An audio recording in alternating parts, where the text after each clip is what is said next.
Alright. So how's she going today? So it's another well, it's sunny. A few clouds floating by here and there. Ain't doing nothing. It's not hurting anything. But I'm a little wore out. Not only was I working on the frickin' farmall again, I walked a little bit of this field. Because the grass is growing. Well, it's growing pretty good there, except where the water was at the latest, which would be the low spots. And they're starting to green in a little bit, but the middle of the field there were, that wasn't on, it was showing first. It greened up a little bit, and it's probably about maybe 5 inches tall. I don't really know. I don't have a tape measure on me, so I couldn't measure anything very well. Just kind of gauge it off whatever my eyes said. So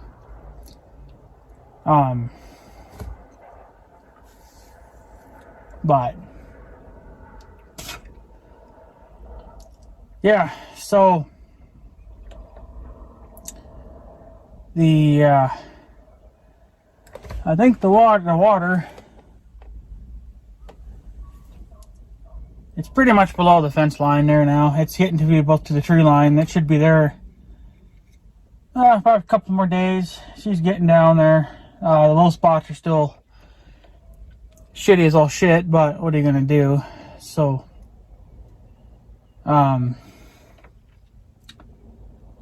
yeah. But yeah, she's going down. I can see my tracks out in the field there from just a couple of months ago when I was able to fucking get down in here and drive before all the water came up. So I don't know, but she's going down. She seems to be going down pretty quick. I mean, it's about freaking time that it gets the hell out of here. And if it at least gets past the tree lines, then I don't really care from there. I mean, I would like to get on my trail as well, but I'm sure at some point I will. But if I don't, I don't. We need to at least get our hay growing here so we can get some fucking hay worth cutting this year. So, but whatever. So I got you guys on my cell phone holder. I just turned my cell phone holder the other way, so hopefully the audio will turn out alright. I have no clue if it's even going to work or not, but whatever. I hear somebody's dog barking way to hell over there. Sounds like it's at the border, but could be, but that's awful far away. Sounds like that dog barks right under the bridge. That's how loud it is. So, but who knows? So, anyways,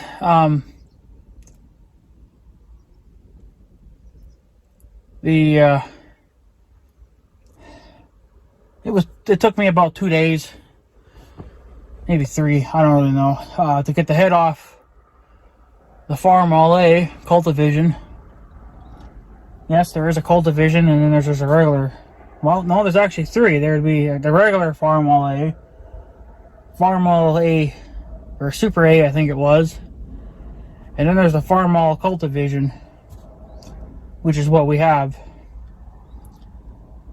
Not really sure what the difference is all between them all, but I figured since ours was cultivision, meant you could cultivate rows of corn. But we're not.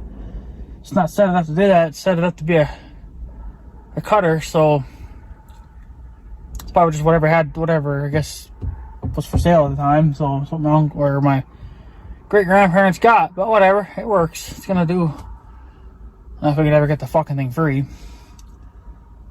So finally got the head off, but I don't know what the hell the problem was. I mean, the head is so damn heavy. I mean, it must weigh like a 15-year-old child. You know, I mean, they're what, close to 100 pounds already. That thing had to get close to that, because that's heavy. I mean, the one on the grain truck wasn't even that heavy. So, but she was a heavy sumbitch. Tell you what. But what I had to do is I had to jack up either the front end or the back end of it. You know, one that's either closest to the seat or the furthest away from the seat. You know, the front end or the back end, however you want to look at it. I had to jack one end up, put something under it, jack the other end up, and I had to, you know, I had to keep going back and forth until I got it high enough that it would slip past the studs. One of the studs come out the wrong way. The studs are supposed to stay, you know, the ones that hold the head onto the block. I think the ones that go into the block are supposed to stay behind when you take the head off. Well, all of them came out but one. Or no, I'm sorry, all of them stayed in but one. I guess what happened is that the nut was so seized on there, and I guess was strong enough that I actually broke the connection between the block and the stud. So instead of loosening the nut, I was actually just loosening the whole stud and taking the stud right out of the damn engine block. I don't know what the hell why, but I don't know what that's going to do when it's time to torque everything back to the specs again. Even though the grain truck never went back to specs, I just got the damn thing as tight as I could get it and called it a day. So everything's over torqued probably to spec, but tighter is better than being too loose and then flies apart. So, but I don't know. It's kind of like when you would get one end up, then the other end would go with it, but then it would get wedged on the stud. So then when you would try to lift the stud or try to lift the back of the head up, it was so bloody tight. So I was like, well, there's got to be a better way to do this. And I pondered over it. I thought maybe if we got it up high enough, we could slip a chain under it and maybe lift it with the 400. That was going to be my last attempt to do. I'd rather try to get it off by hand. But I guess the problem I was running into is that I couldn't get one end high enough to clear the stud enough. So when I would jack one end up higher, then I just end up, you know, jamming it into the stud tighter. So once I started jacking it up or blocking it up, then it got easier. And then it started, you know, when I would pinch it, it wasn't as hard. It didn't pinch as hard, and I was able to get it up a little higher, stick whatever I could under there. I was going back and forth between little cinder blocks and pieces of wood,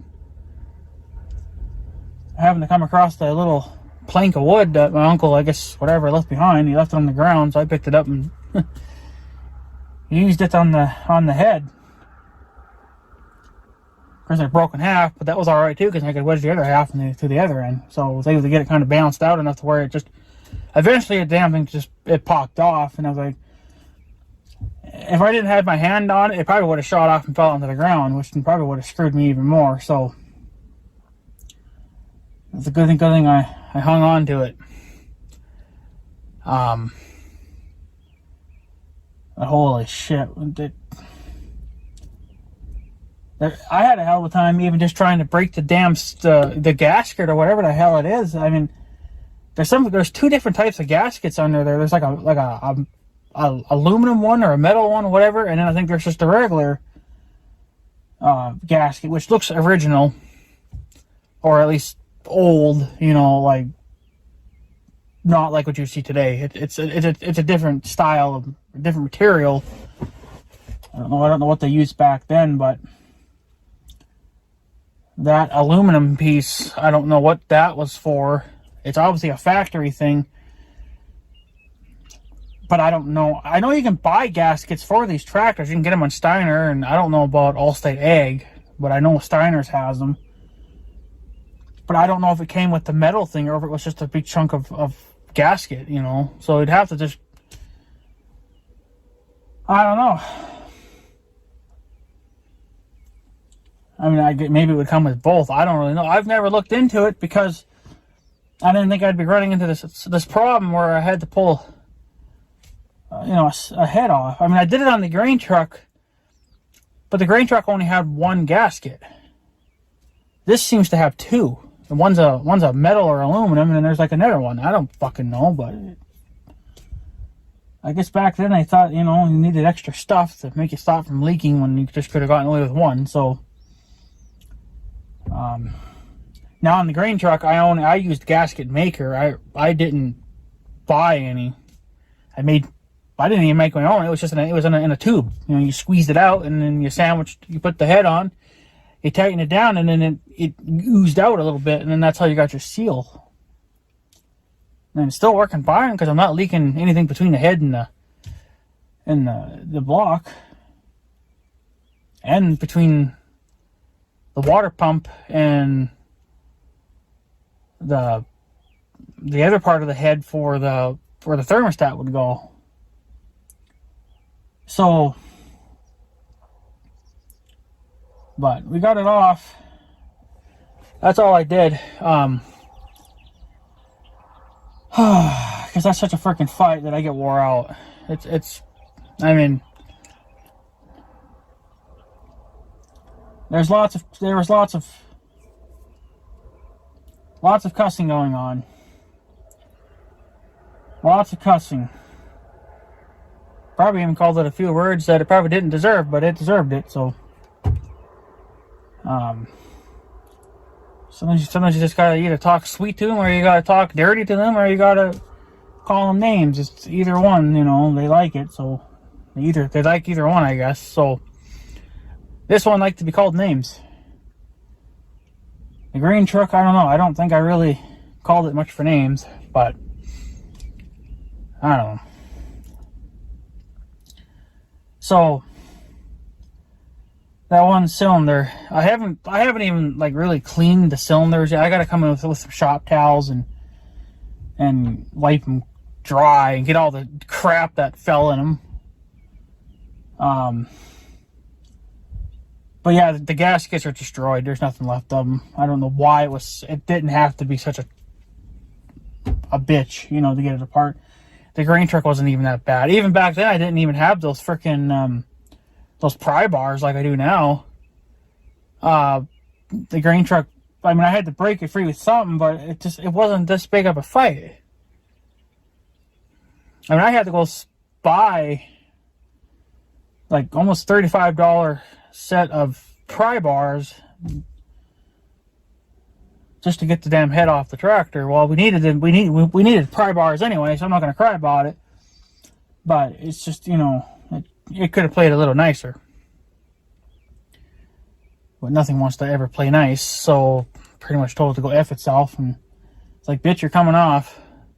You're coming off one way or another. I don't know if this tractor wants to be saved or not. It's just, usually when things want to be a fight, they just want to be left alone. They want to die, I guess. Well, I don't really want it to die because I want to keep it around.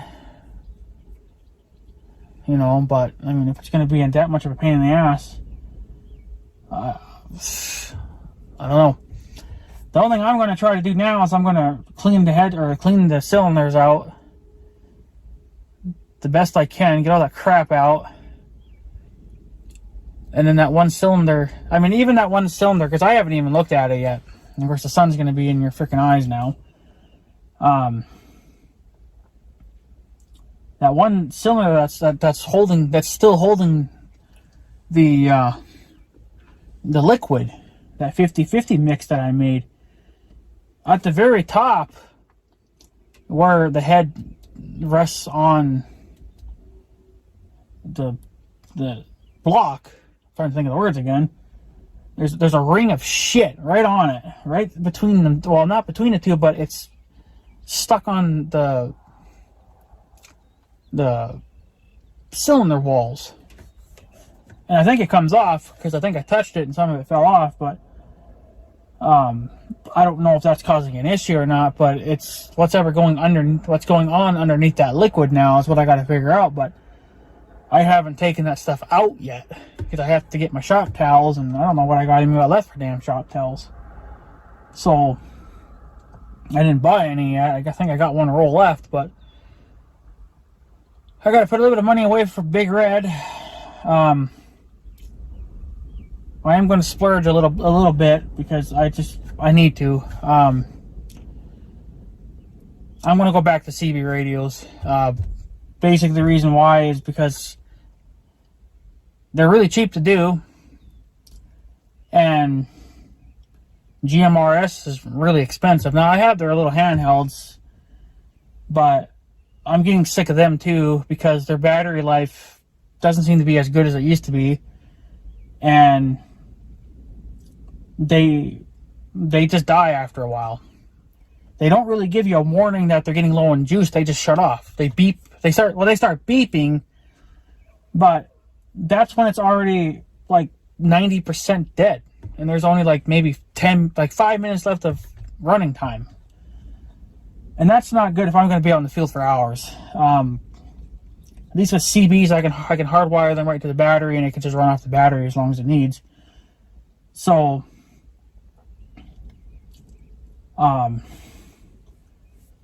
yeah, so I'm going to go back to CB radios. I'm not going to do Big Red because Big Red has to go in anyway. At the end of July, he's got to go in and get repaired. So I'm going to do the 1586 for now because I have Big Red's old CB, which still works perfectly fine. And I did do a slight modification to it. It's nothing serious, so it needed it. I'm going to try it, see if it does any good or not. I don't know, but slight modification. It's not illegal, so I can't remember what you call it, but it lets you tinker with some inside of the internal parts. So, but it's not illegal, so I'm not going to worry about it. But I'm going to put Big Red's old CB in the 1586 because that's just way easier to do. I don't know why. The 1586 has always been easy to do shit too. I think it's because everything's open. Like, it's not all crammed tight like Big Red is, and this thing's going to be even worse because I'm probably going to have my uncle drill a hole through the firewall if we can't find another hole. You'd think there'd be some holes in this because they've had, I imagine, lights and other wires running through the firewall. So if I can find a hole that's there, I can just reuse that. But I'm just going to put a CB in this thing too at some point. So, because another thing, my uncle came over, we put my tripod back up on top of the roof because it was in the way for mowing, and obviously I'm not going to get a new roof anytime soon. So instead of letting rain and shit falling through the holes, I could just put my tripod back on top, and that would pretty much take care of that problem. So, but I didn't have my base station antenna because it broke. So I just put my 102-inch whip back up there, but we put it on top of the pipe because we had a big long extension pipe too, because I could get away with that because my base station antenna was only like 40 inches tall. So it was a very short antenna, so I could get that extra height, with the big pipe, so that would maybe give me an extra mile or two of range. But I got my 102-inch whip on top of that pipe. So she's way the hell up there now, but I'm worried. I don't know if the wind would ever pull it out. I think one mount is going into a stud, but the rest of them are not. So I don't know. I guess if she gets ripped out, well, then we'll have to just put some guide wires up, and that'll fix that problem. But sometime I think I'm gonna take that 102-inch down, and I'll just get a big base station antenna. Everybody's been telling me to get the Antron 99. They're like the best antennas you can get. So they're like $180. So that'll probably be sometime this winter, or maybe even next summer. I don't really know. Because believe it or not, I'm using the 102-inch whip, but it says that the antenna passes with flying colors. There's nothing wrong with it. So I don't know how good my range would be. I do have a ground wire hooked up to my tripod, so the antenna can ground to the tripod, and then from there it can ground through the cable, and then, you know, I'll take care of that. So it has somewhat of a ground going on to it. So, but I don't know. It's just it's going to cost me less to do CBs than it would DMRS, and just I already have basically all the wiring, you know. The 15A6 is going to get a new wire because I think that one, I sliced it, so I fucked it up. But whatever. So I'm just going to get a new one of those. I'm going to get a couple of those, and I'm also going to get a couple of antennas too. So because I need them, because I'm going to need one for the 15A6 and then one for Big Red when the time comes. Tahoe's going to, I think the Tahoe, I'm just going to use a magnet mount roof antenna, but it's going to be hard for clearance wise. But I guess I forget too that some of them have, you can unscrew the antenna from the top, so I guess I'll just have to do that every time I want to, I guess. So not a big deal, I guess, but whatever. So because I'm getting tired of these handhelds. They're just not, I mean, they work, but I'm just tired of the battery life. And these handhelds are always going to be a little bit weaker because they're handhelds and they don't have a great ground plane to begin with. So there's nothing you can really do there, but CBs, you can get a better ground to them, or a better ground plane to them, so they work a little better. But the place that I want to order CBs from, they don't have, because the one I got for the 15A6, which is the one I have on Big Red, that's a Cobra whatever. It's a cheaper radio, but it's got the front facing speaker on it, which I liked for Big Red. So I would like to find another one of those for Big Red as well. But the place that I buy radios from no longer sells them because they're out of stock. And it seems like when they're out of stock, they're out permanently. So I'm just going to see if maybe I can find a new one on eBay or something. There is another radio that you can buy out there that's got a front facing speaker, and they have it in stock, but it's way more money. And I don't need that. All I want is a front facing speaker, weather band, which most CBs have weather band anyway, and I think that's pretty much it. For the Blazer, I don't need a front-facing speaker because I can actually put an external speaker on that, and I can put that thing anywhere. So that's not going to be a big deal because their speakers are underneath, like the 29 that I have in the house as the base radio.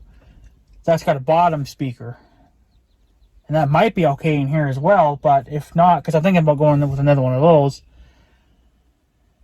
Cobra has a more fancier one that's got Bluetooth and shit built into it, but I don't really need it. So I'll probably end up going with another 29, Cobra 29. But for Big Red, I want to get another one of those cheaper ones, which I probably could find a good used one on eBay. I'm sure you could probably definitely find them where they've been, upgraded, modified. So, but I don't really, it'd be nice, I guess, but I probably don't really need it. Not really on Big Red, because Big Red's going to just mostly be at home. Like, it's not going to go any further than this. So, whereas this could probably go a little further. So if you could get a radio that's maybe a little hotter, then I could get away with that, because I could use the extra range. Even if it's an extra couple of miles, I'd be okay with it, because again, I'm not going to really go that far.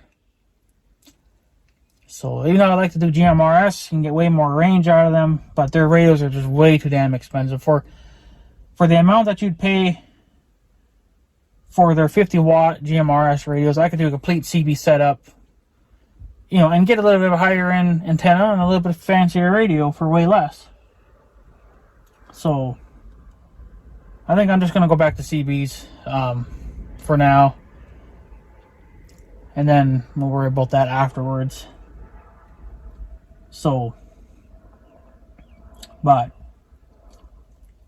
whatever, nothing really to do about it. But I don't mind CBs anyway, because you don't need a license to use them, and I already have all the equipment to put one in. I already have the what do you call that damn thing? The tuner that lets you tune your antenna to your radio. GMRS, supposedly through Midland, you don't need to do that because they're already pre-tuned, but I think that's why the prices are so much higher too, because they do all the work there in their shop and then they charge us more for it. So that's why they're more. But it's fine by me because it would be a little quicker, but you know, it's hurting my bottom line too. So, you know what? I don't know. I think I'm just kind of more of a CB freak anyway. I've been in them for a while now. So I don't know. Maybe I'm just having a hard time breaking that cycle, I guess. So CBs they're handy. They're a little more reliable than cell phones, even though they've upgraded my phone now. We have supposedly 5G now instead of like 4G or whatever we had in the past. Supposedly we've been upgraded a little bit more. So supposedly we get more coverage now and it's a little easier to use. So I don't know. I mean, it's the same phone, but I mean, it's just the signal is different now. So we get a little bit stronger signal, I guess. Of course, it costs me more money, which I think is ridiculous, but what are you going to do? I especially need it because I'm always going to be from home. So it's nice. So, but other than that, I don't know. For this thing too, for the Blazer, I think I'll just put a CB in it. If I just decide that I am going to go with GMRS, I think even in the Blazer, I'm still going to keep the CB in this thing anyway. So, because it would be nice to monitor traffic when you're on the highway too. So, why not? I can easily run both radios because I got 2 batteries. So, if I got two batteries, then obviously I got a bigger alternator. So, there's obviously no reason to why I couldn't run two radios. Even at the same time, there wouldn't be. I don't know why there wouldn't be. Why would there be an issue? So I just don't think there would be. So, but she's getting cold out. It's not going to be very hot for the next few days. I'm not very happy about that. What the hell are you gonna do, you know? So, but I don't know.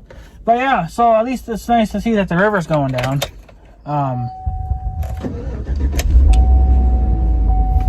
Gonna be nice about that. I'm not gonna have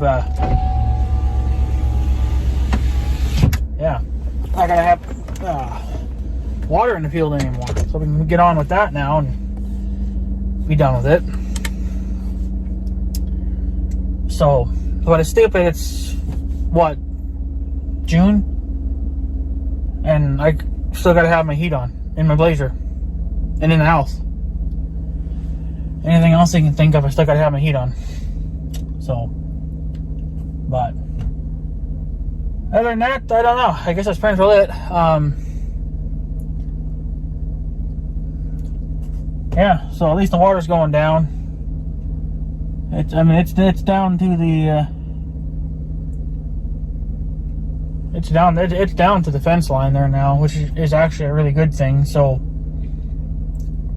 but I walked out about halfway into the field there, and not quite halfway, but almost halfway, and even though the grass is growing, the damn ground is still soggier and shit. So it's like walking on snot. So it sucks, but what are you gonna do? So, but whatever. Anyways, guys, I guess I'm gonna head home. I'm done. I did put the radio in the 1586. I powered it up and everything, and I did my legal mod. So that'll be interesting to try that little mod out. So it's not illegal, and even if it was, it wouldn't matter because the FCC, or is it the FCC? I don't know, or is it I don't fucking know, but they don't give a shit because they don't have the funds to be doing it anyway, to be watching everything. So I took the GMRS antenna down off Dakota, the 1586. It's in the back here. I gotta remember to grab my jacks from underneath the grain truck because I'm not getting any tires for it anytime soon. So I guess I could take my jacks, or my jacks back out. Don't need them anymore. So, but what are you gonna do? What are you gonna do? It's but at least you know what? I'm happy though because we got the head off the tractor. The little tractor there, Jenny. So a farmall A is named Jenny, if anybody's wondering. The grandparents named her that. They don't have a name for the 400 though. My grandma can't remember if there ever was a name for the 400, but I guess maybe we could come up with one. The farmall 400. So, but the 1586 is Dakota. My little John Deere, well, it's just named Johnny. And then we got Big Red, the 4-wheeler. We haven't named the Tahoe yet. Maybe somebody's come up with a name. I haven't really been thinking of any, but we need to come up with a name with that for that too. So I guess if anybody can think of one, I guess let me know. But it's got to be something I can pronounce pretty easily and not, I guess, sound like a douche saying it. But that's what I wonder what this car's gonna do. If he's gonna come down here, don't come down here. Good, go the other way. Go the other way, don't come down here. Thank you. So, yeah, the only reason I've been using the Tahoe is because it's the only thing that carries all my damn tools. I can't put them all on Big Red. I'm getting the freaking steering wheel all dirty too, so I'm gonna have to clean that up too, because I can't clean my hands. Well, I guess I could, but I like to do things at home, so unless I'm bleeding, then I'll do it at the farm. If I ain't bleeding, I ain't gonna worry about it. But other than that, I guess that's pretty much it. We got the head off finally off the farmall A, or Jenny, and I'll probably look into that some more tomorrow. I've pretty much wore out now from taking the head off. And then the river's gone down quite a bit. It's down to the fence line there now. I mean, it might even be a little bit lower than that. Yeah. Yesterday when I was working on the... Was it yesterday I worked on the farmall? It was either yesterday or the day before, but I worked on it then too. And I started at, I think, about 7 o'clock or 6 o'clock in the evening, and I went until about 9:30 at night, just trying to get the damn head off.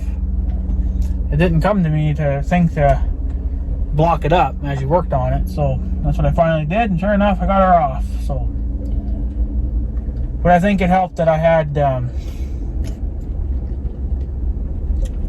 those the pry bars, so I think that's what helped a lot. But yeah, so I'm going to order some stuff for the CBs tomorrow. I'm just going to order a couple of coax cables, another mount for Big Red, so I can change that up to how I did it before, so he gets a proper ground, and a couple of CB antennas. They're just going to be those cheap I don't know how you pronounce it, Procom, same ones as before. They're cheap, so they don't last very long. They break, but I like them. So, you know, they're cheap, but I like them. I like the design of them. So I'm just gonna keep rolling with it. So, yeah. So, I guess that's what we're gonna do. Anyways, I'm home. I'm gonna call it a day. And yeah, and then maybe we'll have the 1586. Could easily have the 1586 done here once I order the stuff for the antennas and stuff. That'll only take a couple of days because they're really quick on their shipping. Of course, they charge you like $30, but shipping and handling, $30. It's just because I'm ordering antennas and it gets here in about 3 days max. So, which isn't bad, but it's expensive. But whatever. So, anyways, guys, I guess I'm going to take off. So I guess have a good day and stuff. So yeah, thanks for watching, guys. Take her easy.